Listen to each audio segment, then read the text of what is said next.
Fellas, boys and girls, how in the hell are we doing here today? In case you can't already tell, my name is Lunar, and we are back here with a brand new, definitive, official, 100% the right way boss tier list video. Now this is a game that has been hyped up for well over a year now and is finally released earlier this month with great success. This was actually one of my most anticipated games of the year, but listen, this isn't a review, alright? We'll save all that for a different video. Today we're here for one reason and one reason only, and that is to rank some bosses. Before we jump into things though, I do just want to go over some stuff with y'all real quick. For starters, as always, I'll put some timestamps in the description in case you just want to jump around the video, but I did just want to mention that this game has an insane number of boss fights. Because of this isn't going to be like my typical videos where it's just one giant list from start to finish. Instead, what we're going to do is break the fights down by chapter and rank them all easiest to hardest. Then at the end of the video, I'll also give you my lists of my top 10 easiest and top 10 hardest out of the whole game. I personally feel like this is a way better system anyways because most people really only care about the top or bottom of the list. If I did one giant list and we start getting into like the 30s or 50s or whatever, I mean, it's not even gonna really matter who's above who.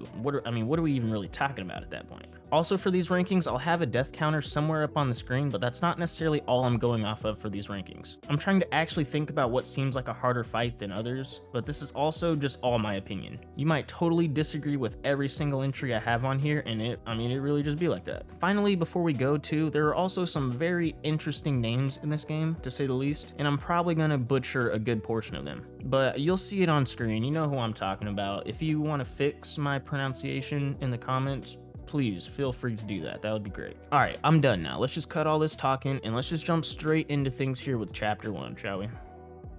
Starting our list here at number 12, the easiest boss in chapter 1 has to be Erlang the Sacred Divinity. Now this is actually the very first fight of the game, and I'm not even 100% sure if you're allowed to lose here. It's always going to have the same scripted ending that starts the game. With this being the very first fight, you obviously don't really know at all what's going on, but this fight is a little sampler of the kind of power we're going to acquire over the course of the game. And it was pretty fun just throwing stuff out there and seeing what works, honestly. At number 11, we have Bulgard. This boss is almost like a tutorial boss just to kind of get your feet wet with the game. Unlike the last entry though, we're not insanely OP and actually have nothing at all. This fight is just you and your stick, but the enemy himself isn't much of a challenge. He's really just a normal mob we'll see later on all the time. At number 10, we have Red Luong. I originally had this boss a lot higher just because dragon, elemental damage, cool. But the more I think about it, this guy really doesn't do much this entire fight. I kind of had him locked up in a blender a few times, but he also just lays over and just kind of lets you get an insane amount of free damage off. I honestly think he was sprawled out over here having a nap more than he was actually fighting me. At number 9, we have Ling Zugi. This is another extremely early on boss fight that mainly just feels like it's there for practice or a warm-up for the game. He's a big, slow-moving boss, and all of his attacks are pretty easily telegraphed. He also only attacks in 2 to 3 swing combos, so it's extremely manageable and you're able to get a lot of damage off. At number 8, we have Ba Ling Galang. This is the first of many frogs we encounter throughout the game, and this guy also happens to be the easiest. Unlike the other frogs, this one doesn't have any elemental damage, which dumbs down the difficulty considerably, and he also has some pretty slow attacks that don't deal a whole lot of damage. I'd say the biggest annoyance about this fight is probably just the grass. It feels like you're fighting that more than the actual frog. At number 7, we have Guangxi. Now, I'm not gonna lie, I went back and fought this dude after I was already past chapter 1, so it might have been a lot easier for your boy, but he's still a pretty well-made boss. I feel like this entry is the turning point for the chapter 1 list, where enemies stop feeling like tutorial mobs and feel like actual bosses. This guy has some pretty fast attacks and a lot longer combos than the earlier entries. On top of that, he deals a considerable amount of fire damage, which is pretty detrimental this early in the game when you don't have any of your resistances built up. At number 6, we have Black Wind King. This guy is actually a prelude to our first major boss fight of the chapter. This is a one-on-one sword fight. I mean, not really swords, but you get it. And I've gotta say, I honestly enjoyed this a lot. His main attacks are all pretty slow, but his wind attacks definitely change things and try tripping you up. By the time I reached him, I had become extremely familiar with the combat, and I was able to first try him even when I had no pots and he was still around half health. I wanna say I got lucky, but I mean, come on now. This is actually kind of impressive. I don't even remember doing it to him like that. At number 5, we have Guangmo. Guangmo himself isn't really much of a challenge, but the poison damage and him spawning in a bunch of minions that also deal poison damage is definitely a problem. Like the Guangzi fight, we don't really have resistances built up yet because it's so early on, and the poison damage just straight up eats you alive. Something I found that helped me was sticking to the outside of the arena during the poison phase and trying to keep your stamina built up, but I mean, even that's still hard. The way the little minions like interchange their attacks, it feels extremely difficult to not get hit by any of the poison. At number 4, we have Black Bear Gwai. Now this is the first major boss of the game, but it honestly feels more cinematic than anything. I was really expecting this to be the hardest of the chapter, but it wasn't, at least for me. He's a big, slow-moving mob boss that you're able to get a lot of free hits on. I will say though, he has a second attack phase where he starts flying around the map dealing fire damage, and that's for sure a lot harder than the first phase. He also deals fire damage, but it honestly never really affected me much to care. I wasn't even using any pots or the burn immunity vessel. At number 3, we have Elder Jinchi. This fight I think I came back to after already passing chapter 1, so it's a bit easier on me than it probably should have been, but that still doesn't take away from it actually being a pretty hard boss. This is a big boss, but he's not slow and also has a few different range attacks that deal a considerable amount of damage. On top of all that, he has AoE attacks whenever you're trying to get up close, so it's hard to stay in the pocket and get hits off. At number 2, we have Wandering Right. Now this is pretty much identical to our last entry. It's the same kind of mob, but you stumble across this guy a bit earlier when you still don't really have anything. And I also died to this guy a lot more than the last entry, so he gets knocked up a peg. And now at our number 1 hardest boss from chapter 1, we have White Clad Noble. Okay, this dude is pretty cracked out, I'm not gonna lie. This is a fight you find very early on, and it's required to keep pushing forward. Compared to our other chapter 1 entries, this guy has the fastest attacks and longest combos by far. Sometimes it feels really hard to even get a hit off, and if you get hit by one of these combos, he straight up puts you in like a 4 or 5 hit blender that's unavoidable. This fight also has an entire second phase too, which just feels bonkers this early on in the game. But it's at least kind of the same thing he had going on in phase 1, just with some extra combos to look out for. Alrighty, starting things off in chapter 2 here, our easiest boss title has to go to Fuban. This is another fight that feels more cinematic than anything. Instead of a big mob boss, we have a giant mob boss that doesn't even really do a whole lot throughout the fight. And halfway through, we have our homie the Rat King join in to help out, which dulls the fight down even more. I mean, there's really not much going on here. Next at number 12, we have Gore-Eyed Taoist. Okay, I played this fight really bad. I take a lot of unnecessary damage, but that still doesn't take away from this guy being an absolute pushover. He's really just a normal mob that got blessed with the spotlight of a big bar across the screen. There's honestly not even much to really get into here. I mean, he has ranged and AoE attacks, and that's pretty much it. Moving on. At number 11, we have First Prince of Flowing Sands. As soon as you see this little dude calling somebody from a giant pit, you already know what's going on here. Big slow boss. There's honestly not much to even say about it. He doesn't even have a second attack phase, he's just the same big slow boss the entire time. This is a fight I honestly felt like could have had a whole second red bar phase. I mean, I couldn't believe it was actually over as fast as it was. At number 10, we have Shigen Gang. This is another entry into our big, slow mob boss list. He definitely has some powerful attacks if they land, but for the most part, it's all pretty easily telegraphed. I mean, it's hard for a guy like this to make some lightning fast movements. I will also mention that I found him a bit later on in the game, so if you're actually playing this with a Chapter 2 build, it's probably a lot longer of a fight, and he probably deals more damage than what I'm displaying here. At number 9, we have Earthwolf. This guy honestly reminds me a lot of the Ling Zugi fight from Chapter 1. He's also a big, slow-moving boss with the same sort of attacks. What sets this fight apart though is that it's obviously a different mob, but also the Earthwolf deals lightning damage, and that fight has some random mobs lingering around the arena that'll try attacking you at the same time if they get aggroed on you. At number 8, we have Yellow Robe Squire. You actually can't access this fight until later on past Chapter 2, but it's still a Chapter 2 fight, so here's where it lies. By the time you can access this fight in the game, it is extremely manageable. He's got really slow attack buildups and short combos, leaving a lot of time to get hits off. There's honestly not even really a whole lot to say about it. It's a quick, clean fight, and we're on to the next one, fellas. At number 7, we have Ba Linga Lang. This is our second frog entry, and he's still pretty much built like the last one, except now he deals lightning damage, and it honestly kinda hurts. If it weren't for the lightning damage, he probably wouldn't be this high on the list, but yeah, here's also where he lies. Next, moving on. At number 6, we have King and Second Prince of Flowing Sands. At first, this comes off as a 2-bar boss battle, but the King really doesn't do anything at all. And you don't even have to worry about fighting him. It's just you versus the second prince. Compared to the first prince fight, this is definitely more hands-on since it's an actual one-on-one melee, but it's still nothing to write home about. At number 5, we have Black Luong. This is our second Luong to make the list, and this was also a very manageable fight. But instead of a dragon on all fours, he's actually standing up with some weapons. Something they do share in common is how slow they are though. Black Luong has some slow, low combo attacks, but I will say they pack a decent punch if it lands. His hardest hitting attack by far has to be this lightning earthquake thing going on, but I will say this can be easily avoided by just jumping on one of the rocks close by. Little tip for you know what I'm saying? Keep the change. At number 4, we have the Tiger Vanguard guarding the Fubon fight.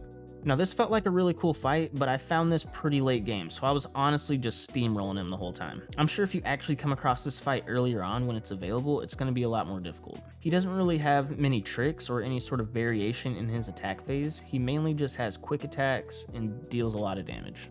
At number 3, we have Stone Vanguard. Now at first glance, this guy kind of fits our MO of big slow mob, but the Stone Vanguard is just a little bit smaller than the rest, and it makes him incredibly more agile. I mean, this guy is zooming for his size, honestly. He's got some pretty decent speed, and all his attacks pack a huge punch. He also spawns in minions to help during the fight, and that's honestly just insane. If your dodge timing is off by just the slightest bit, or you aren't far away enough, these guys will damn near kill you all by themselves. Watch out for that.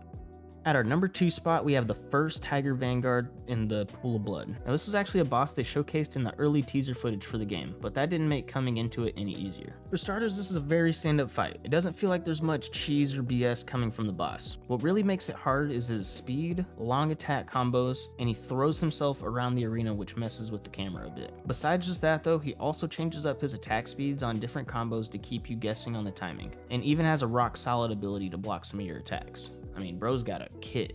Finally, our number 1 hardest boss in Chapter 2 easily has to be Yellow Wind King. Now, I'm not gonna lie at all, I completely hated this fight.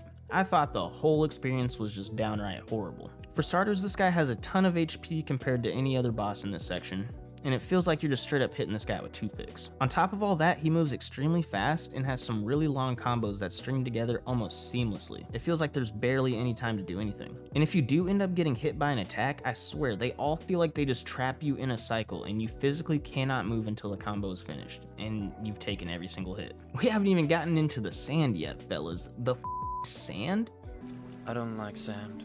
Yeah, what he said. I absolutely hate it. I feel like Paul Atreides fighting for the liberation of Dune out here. I mean, he pulls out a big sandstorm around mid-fight that he can just hop in and out of freely, which covers up his attacks and puts my camera through a spin cycle. We're not stopping at just the sand though, fellas. You thought we were done there? No. We haven't even gotten into the last quarter of this fight yet. The last quarter of this fight is straight up nightmare fuel. His attacks are just as relentless, and he also spawns in tornadoes that try following you around and lifting you off into the ground, so you really can't do anything. The last quarter of this fight really just felt like I was playing Dodge Simulator. This game has vessels that you can find to help aid you in a particular major boss, and if you don't have them, that last section of the health bar just feels like a stage out of Dante's Inferno. For this fight, there's a little ball that completely rids the arena of the sandstorm and makes it 1,000 times more manageable. But I want to know why this is even a thing to begin with. I mean, honestly, it's such an insane difference in the level of difficulty between the last quarter and the rest of the fight. And they don't even deliberately tell you, hey, you should really go get this thing for a part that's coming up. Last point here, I don't know why, but this fight also just felt insanely broken in a mechanical sense. I mean, the combat's been feeling smooth as butter the whole game, then I get to this fight and it feels like my controller's broken.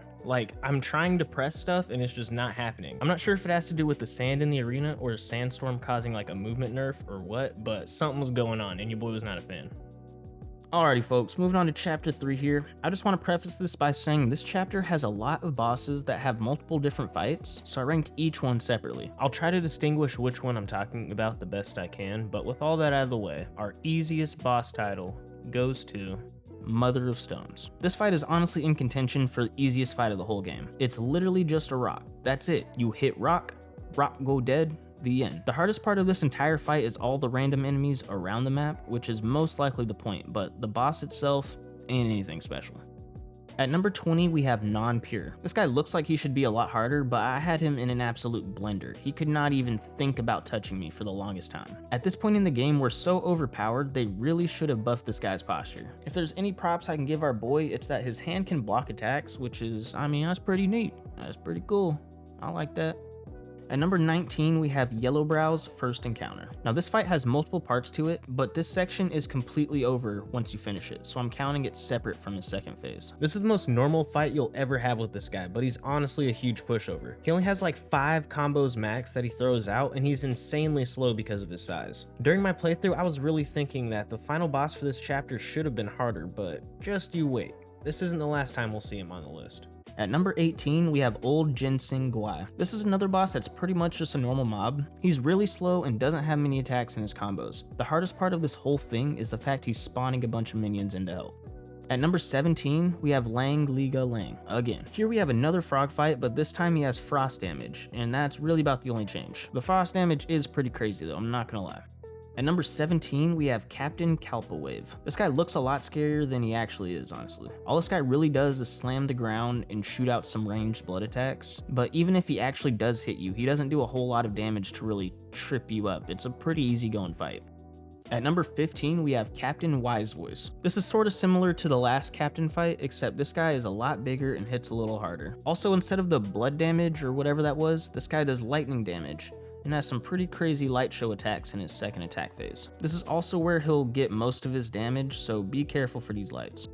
At number 14, 13, and 12, respectively, we have the Makakao Chief. Now this is someone that you fight on 3 separate occasions, and each one gets a little harder than the last, but he's still a really easy boss. This is a stand-up sword fight in all encounters, but his attacks are pretty slow and he doesn't really chain together long combos at all. He gives you ample time to get your hits in. It's also worth mentioning this guy is a transformation you unlock, and he's definitely one of the better ones. I liked using him a lot. At number 11, we have Non-White's first encounter. This dude is honestly kind of a pushover. He just feels like a big normal boss fight, but I will say he gets a bump above the rest because of his speed, damage, and frost attacks that slow you down. At number 10, we have Non-White's second encounter. Wow. This is pretty much the exact same fight as the last one, except he adds in some new combos and starts doing poison damage instead of frost, which definitely doesn't feel good. At number 9, we have Cyan Luong. Once again, we have a classic straight up sword fight with no cheesy gimmicks, and I've gotta say, this was a really well done fight. This guy has some pretty quick attacks and long combos that definitely hurt if you get caught by one, and on top of all that, he deals a considerable amount of lightning damage on pretty much every attack.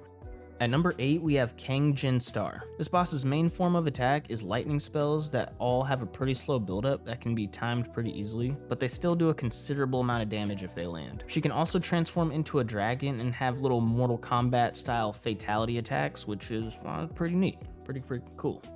At number 7, we have Captain Lotus Vision. This guy honestly doesn't really do a whole lot, but the moves he does have pack a serious punch. For starters, this guy doesn't really have any melee abilities, he just shoots magic 100% of the time, whether that's a direct, ranged, or AoE attack. And half the abilities feel like if you get hit once, you're taking the entire attack. It straight up stun locks you in place. Besides just that though, this guy is also able to take away parts of your health bar, which gives you even less room for messing up.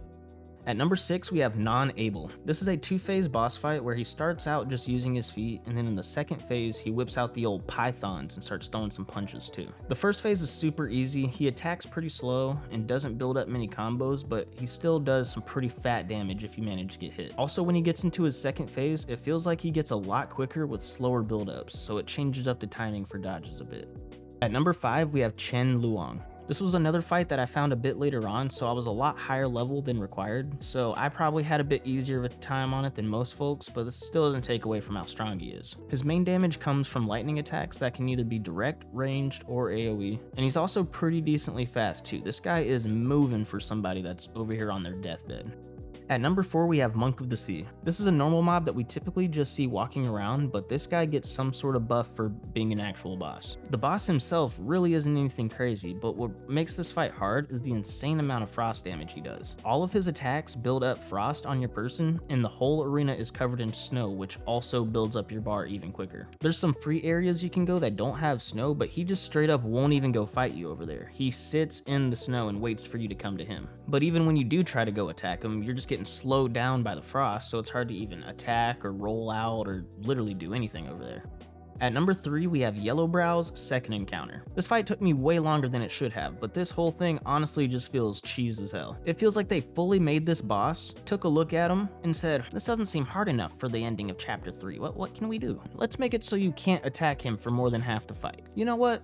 That actually might not even be enough. Let's give him 2 free scripted hits that'll drain half your health bar. This fight was honestly just annoying. If you take away the gold skin in the free scripted hits, I mean, bro is going down in like 30 seconds. There is nothing at all to this fight at all. He is such a pushover. It's also worth mentioning that this guy can turn your abilities against you.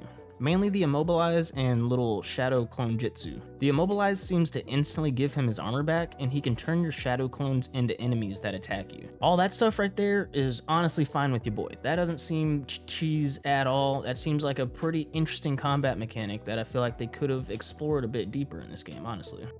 At number 2, we have Kangjin Luong. This is our first real dragon fight of the game, and I'm not gonna lie, this gave your boy a lot of problems. For starters, this guy is moving all over the place 24/7, and it throws your camera for a loop. And it also never really feels like you have much time to get damage off. Whenever he actually does land, the camera lock is like somewhere in the middle of his body, like 6 feet off the ground.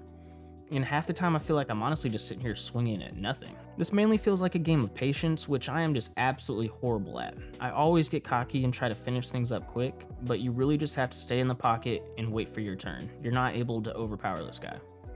Finally, at number 1, our hardest boss of chapter 3 goes to Yin Tiger. Now, I didn't find this guy until pretty late game, so I certainly had a much easier time than most with this. But that doesn't take away at all from how insanely cool and good of a fight this is. Even though I was a lot higher level, he still deals some pretty insane damage and keeps you on your toes the whole time. This guy has some beautifully crafted combos that have varying speeds of attack, and they never feel cheap.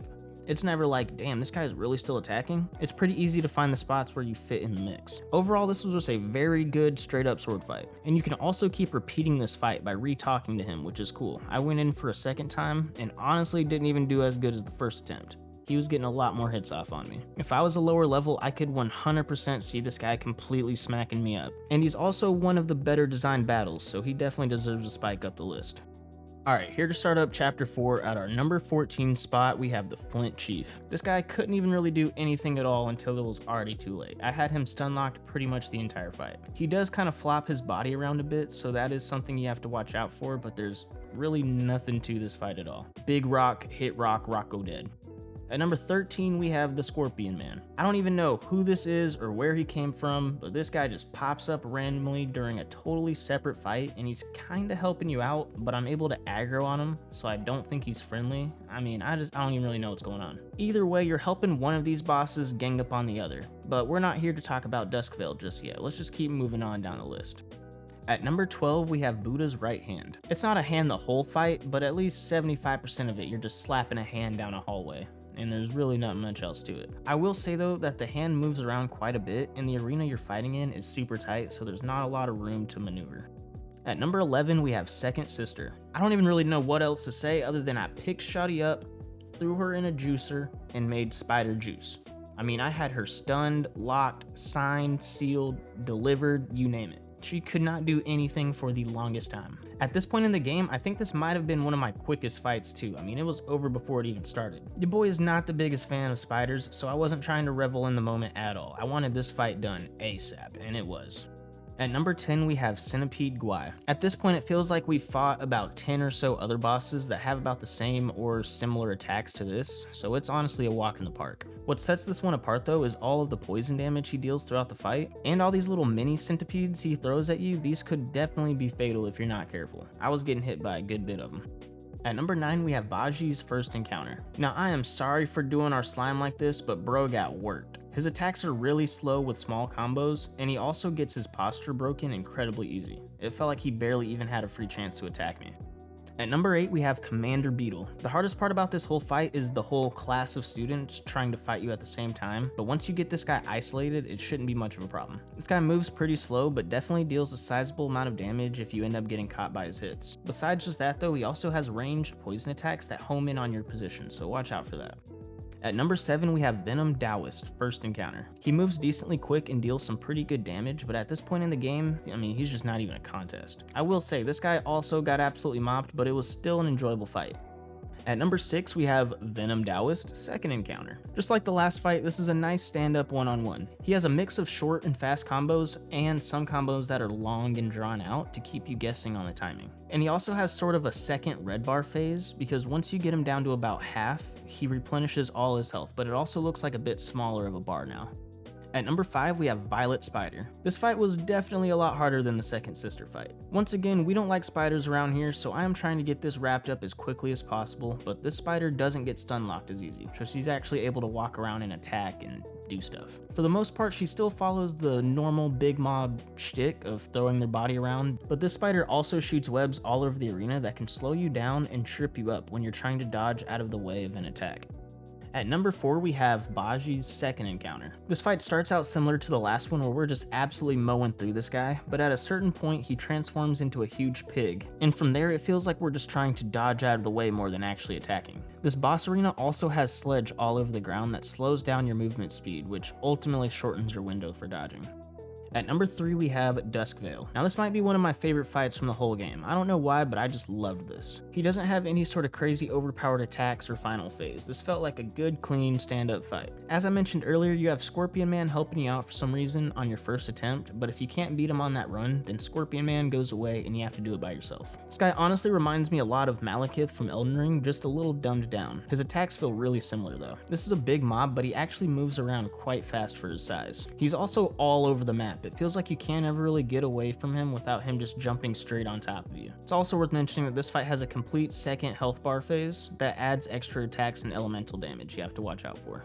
At number 2, we have Yellow Luong. This is 100% the hardest Luong fight by far. The other Luong fights don't even hold a candle to this guy, it's crazy. Every attack deals lightning damage, and he has some really long combos that can trip you up if you're not careful. He also varies his speed of attack to keep you on your toes with the dodge timing. Overall, I don't even really have much to say about this. It was just a really well crafted fight and I liked it a lot. I'm a big fan of these straight up one-on-one person fights. This guy also becomes a transformation you can use after this fight, and it's pretty cracked. That's what I've been using from that point on forward. Lastly, our number 1 hardest chapter 4 boss has to be 100-Eyed Taoist. The start of this fight is pretty cool because you have all the spiders helping you, but it's really just for show. They don't do much damage, and they end up leaving when he loses about a quarter of his health. In the actual fight itself, this guy moves around extremely fast for his size and deals a ton of damage. He also throws out lightning abilities every other attack, so that's an extra thing you have to look out for. His fight is split into 2 separate attack phases, and the first phase is honestly done pretty well. It's a fun boss, but I will say this is another one of those fights that feel absolutely abysmal in the last part, unless you have some sort of special required item. I'm sure you'd be able to beat this final part without the Weaver's Needle, but I swear it feels absolutely impossible. The attacks are relentless, and it also feels like I have some sort of movement nerf in there. I'm not able to properly dodge around. It feels like they're trying everything in their power to make you complete the fight in the specific way they intended, and yet they don't just like outright say what you need to do. It's kind of bonkers.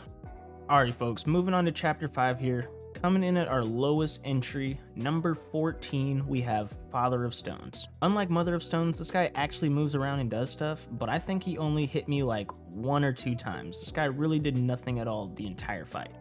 At number 13, we have Bronze Iron Cart. Now this is the first of many carts we encounter, and this guy doesn't do anything the whole time but block a path, shoot fire, and swing his arms around. I was getting a little too excited and just started spamming away at him, which led to me getting hit way more than I would have liked, but he's still a super easy boss that doesn't hardly do anything at all.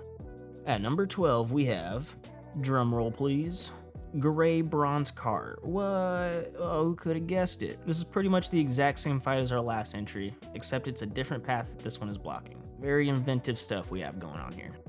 At number 11, we have 9-capped Lingzi Guai. This guy honestly snuck up on me because he's just one of those normal plant mobs you pull up. I'd still put him above our previous entries though, mainly because he actually walks around and attacks, but he's still pretty easy. At number 10, we have Fast as Wind, Quick as Fire. Now this is actually a fight with 2 separate enemies, but they don't really jump you or anything. They both give each other their own time to attack, which makes things really manageable. The attacks themselves also aren't really much to write home about. The ground head just rolls around spewing fire damage, and the flying head occasionally swings down to hit you or push fire around the map. At number 9, we have Pale Axe Stalwart. The craziest thing about this whole fight is all the extra commotion going on around you. It's like a whole mini battle that's going on. This fight is honestly just really hectic. If it weren't for everything else, this probably would have ended within 30 seconds. This dude just stands no chance against our boy Wukong. At number 8, we have Cloudy Mist, Misty Cloud. This is another 2-mob fight, but I honestly think the 2 health bars are just there to scare you because they always just seem to come one at a time. These guys each deal a separate elemental damage that can be pretty lethal if one of those attacks hit, but for the most part they're pretty slow and don't have very long combos, so it's a pretty easygoing fight. At number 7, we have Bottom Takes Top, Top Takes Bottom. This is, you guessed it, another duo mob boss battle. This fight fits the same MO as our last entries, except they have a few new unique combos that match their build, and these guys can also block attacks with their shield. They still let you go one-on-one and don't have very long or fast combos at all. Everything's pretty easy. The hardest part of this whole fight is definitely your camera volunteering to just switch back and forth or break the lock in general without you even wanting it. That was a problem for your boy. At number 6, we have Crimson Silver Cart. Unlike our last card entries, this guy actually rolls around, which changes things up quite a bit. This fight definitely doesn't feel as boring or stagnant, but it's still pretty easy to just sit at his side and get free damage off. This guy in particular also got stun locked quite a bit. I don't know if that's because of me being over leveled or him just sucking, but it seemed worth mentioning. At number 5, we have Rusty Gold Cart. This fight is identical to our last entry, except this guy has a bit more health, has a few new combos, and deals a lot more fire damage. Other than that though, it's still the same old carts we've come to know and love. There's not much to it. At number 4, we have Bishu, Golden-Eyed Beast. This guy kind of fits into our Stone Vanguard category where he's a big mob, but actually still manages to move around pretty fast. This guy also deals some fire damage, so be on the lookout for that. At number 3, we have Keeper of Flaming Mountains and Yin Yang Fish. These are technically 2 different fights, but I didn't die, so I didn't see if the game actually splits them up itself, so we're just gonna bunch them together. The first fight with the Keeper is honestly pretty easy. All he really does is use ranged magic attacks that give you ample time for dodging. The hardest part of this first phase is probably the fact he can spawn minions to help, and you have to fully kill all of them before he'll come back down to the ground where he can do any damage. Next, the Yin Yang Fish is literally just a big old fish that flops around and tries to smack you. There's really nothing inventive going on here, but it does immediately follow a different fight, so you might already be low on supplies going into it.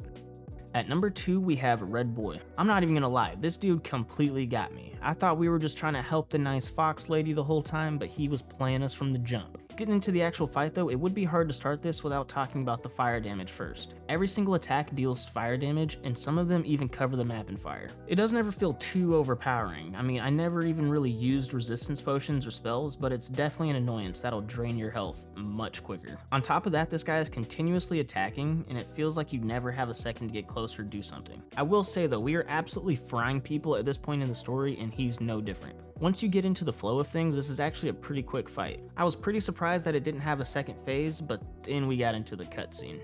Lastly, here at our number 1, this is probably no surprise, kinda just teed our boy up, but we have the Yaksha King. This fight is technically the second phase to the Red Boy fight, but they don't exactly tie them together.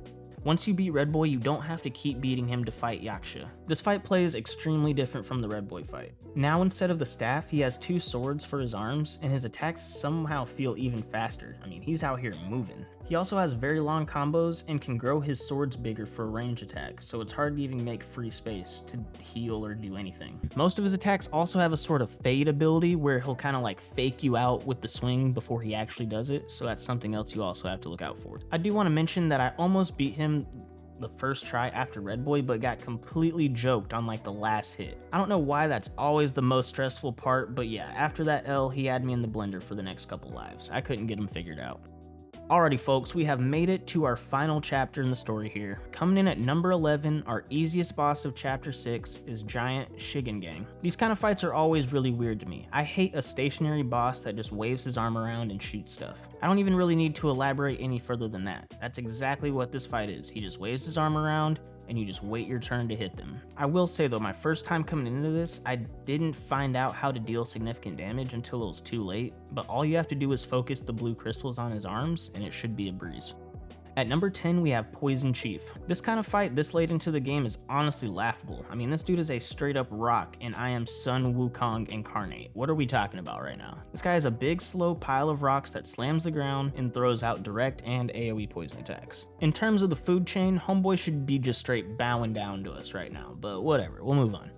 At number 9, we have Lang Baba. This is our last little froggy on our expedition here, but he might be the biggest pain, that's for sure. He still has pretty much the same moveset as all the rest, but this one can actually turn his skin into stone, which drags the fight insanely long. It's like they knew that this was an easy boss, so they said, hey, what if we just make it so you have to do the fight even longer, which makes you more prone to mistakes, and just ran with it. That's all this is. This isn't a harder boss, they just made it a longer fight. At number 8, we have Waterwood Beast. At this point, we fought a million big animals like this with the big charge attacks. What sets this fight apart is the fact that he can submerge himself in water and just pop up out of nowhere, which shortens the reaction time to dodge, and also breaks the camera lock sometimes. And around this boss arena, he spawns whirlpools that slow down your movement speed, which can lead to you dodging slower and getting hit.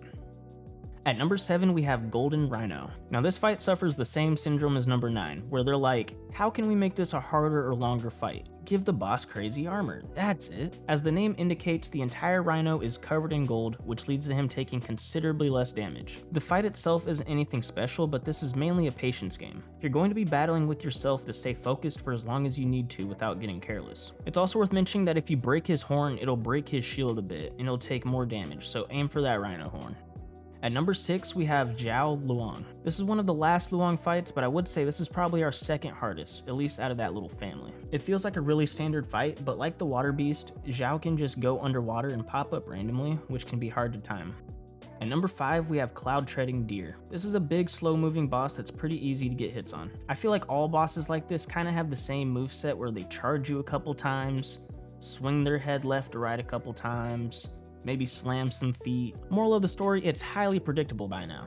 The hardest thing about this fight is all the elemental damage definitely hurts, and this fight also has 2 full red bar phases. But in the second phase, our little slime nymph Beige is here to help out, so that's pretty nice.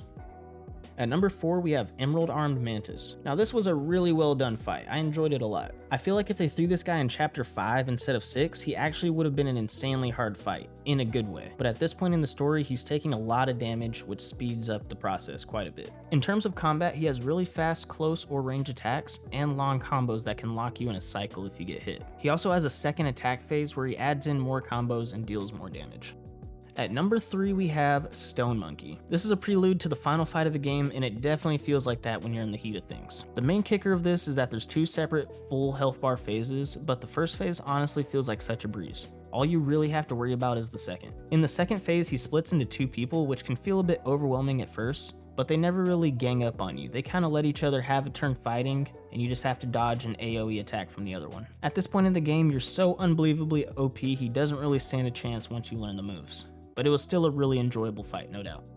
At number 2, we have Supreme Inspector. Alright, this guy was honestly just insane. What a way for chapter 6 to start up. For starters, this guy does not stop attacking at all. It feels like I was working dodges into my attack combo. I was constantly spamming hit, dodge, hit, dodge, hit, dodge. I could never really get a full chain or heavy attack off unless I was sneaking up on him or froze him. Bro also has a little unicycle of death that I absolutely could not get away from. He was getting at least a few hits off on me every time. This fight is another one of those battles that also drastically changes up around the quarter health mark, and it makes it damn near unplayable. I mean, this guy is all over the screen, throwing out combos with like 10 plus swings in it. It feels like you're strapped to an electric bull just struggling to hold on. It's insane work. This is obviously one of the boss endings that's mitigated by a vessel item, but I didn't even know that existed for the first few runs. I just thought this is how things were, and it was bad for you, boy.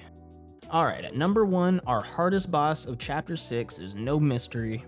This title goes to the Great Sage's Broken Shell. This fight is literally versus yourself. I mean, it doesn't get much better than this. Everything we've learned during the course of this game is being tested and even tested against us. When I say everything, I really mean everything too. From armor, weapons, and abilities, it's a carbon copy fight against yourself. Even though this is super late game, it still doesn't feel like you can really mow this guy down. He's still putting up a great fight. There's also 2 different full health bar phases to this, and it's immediately after a whole separate fight. So this whole sequence damn near feels like a marathon. On my first attempt, I fully made it through the Stone Monkey boss battle and the first phase of Broken Shell, but as soon as I saw the second Broken Shell phase pop up, I mean, I was on my 4th fight in a row at that point. Your boy was out of gas. The first phase of this fight feels really good and manageable, but once you get into that second phase, he strips you of all your artifacts and starts going crazy. I mean, it feels like you never even get a second to hit him. And half the time when you do get a chance to hit him, he's perfect dodging away because he's Sun Wukong and can just do that. Really good time though, I thoroughly enjoyed this fight. It was quite cinematic while also bringing a great challenge. I thought it was a terrific way for this game to wrap up. Alrighty folks, that is going to conclude our list of all the bosses ranked easiest to hardest. Before I let you go, I do just want to wrap this all up in a nice bow and give you my top 10 easiest and top 10 hardest for the entire game. So let's just run through that real fast. I'm not going to go super in depth here because we already just did that with our other list, so if you want to hear more about these people, just go re-listen to that. But kicking things off here with our easiest category, our number one easiest boss of the game has to be Erlang the Sacred Divinity. Like I said, I don't even think it's possible to lose this fight. It's just a little tutorial to get your feet wet with the game. At number 2, we have Mother of Stones. This was just a big rock that sits there and does rock things. Doesn't even attack. At number 3, we have Flint Chief. This is also just a big rock, but he actually gets up and does stuff. Still not enough to make a big difference though. At number 4, we have Scorpion Man. This guy joins in on another fight, and I'm still not even sure if he was good or not, but I was able to aggro on him, so we'll count him as a boss. At number 5, we have Bullguard. This was the super early game tutorial boss that becomes a regular mob later on. At number 6 and 7, we have Gray Bronze Cart and Bronze Iron Cart. These are just the big carts that sit there and don't really move. They're just blocking a path the whole time. Get them out of here. At number 8, we have Red Luong. This was the giant dragon that mainly just lays around for more than half the fight. At number 9, we have Ling Zugi. This is a big, slow-moving boss that's kind of a little tutorial warm-up for the game with not a lot of combos or attacks. And at number 10, we have Ba Liga Lang. I know there's like 5 frogs with the same name, but we're talking about the very first tutorial one right here. The one with no elemental damage, just big, slow frog. Big, slow frog. Alright, switching gears here, we are now going to go to our top 10 hardest bosses of the game. At number 10, we have Yin Tiger. Like I said earlier, I found this guy super late, so I was a bit over-leveled for the fight, but that still doesn't take away from how excellently designed his combat is. Big fan of this one for sure. At number 9, we have Tiger Vanguard, the Bloody One. This guy was a great challenge, and I think he's at a perfect spot in the story. You don't feel under-leveled or overpowered, it's just a very even, straight-up fight. At number 8, we have Yellow Luong. This dude attacks non-stop and the lightning damage goes crazy. There's really not much else to say about it, he's just a dog. At number 7, we have Red Boy. This dude is almost the same as Yellow Luong, except he has a few different combos and deals fire damage. Still attacks with the same intensity and damage though. At number 6, we have 100-Eyed Taoist. This was another one of those fights that didn't feel bad at first, then you get into the later half and it feels absolutely impossible without a required vessel. At number 5, we have Yaksha King. This is the second phase to the Red Boy fight, and this guy is honestly insane. His attacks are relentless, and it doesn't take many for him to kill you. At number 4, we have Supreme Inspector. This is someone you find towards the end of the game, and his attacks are relentless. I think this guy might have the longest combos out of anyone. The unicycle is also insane. I can't seem to get away from that thing. And this fight also has one of those BS final attack phases that make it feel impossible without a vessel. At number 3, we have the Great Sage's Broken Shell. This was the final fight of the game and definitely no pushover, but with it being the final fight, we're the most OP we'll ever be and have absolutely everything to use at our disposal, as opposed to our top 1 and 2 spots. At number 2, we have Whiteclad Noble. This is also another fight that you find extremely early on, so you don't really have much to use to your advantage. This is also our first fight with the whole second red bar phase, which felt absolutely crazy seeing this early on in the game. Number 1, our hardest boss has to go to Yellow Wind Sage. At the point of the game when you find this guy, you really don't have much when it comes to stats or tools to help you out, and this fight just feels like a complete drag. Not to mention the absolute cheese he throws out in the final sandstorm phase. I mean, it was rough. Well folks, I think that is gonna about do it here for our tier list. I didn't think we were gonna make it, but we did. I know this isn't a full complete list. I suck, I'm terrible. But if you happen to fight any bosses that I did miss, comment them down below and let me know. Also, let me know where you would have put them on the list. I love hearing everybody's different experiences with these fights. Also, if you enjoyed the video, make sure to leave it a like and subscribe for more content like this. I do boss tier list videos like this all the time, and your boy would really appreciate it. Alright fellas, I'm out of here. Go enjoy your night or your day or whatever time it is for you. Go enjoy it. This has been Lunar, and welcome to Bound.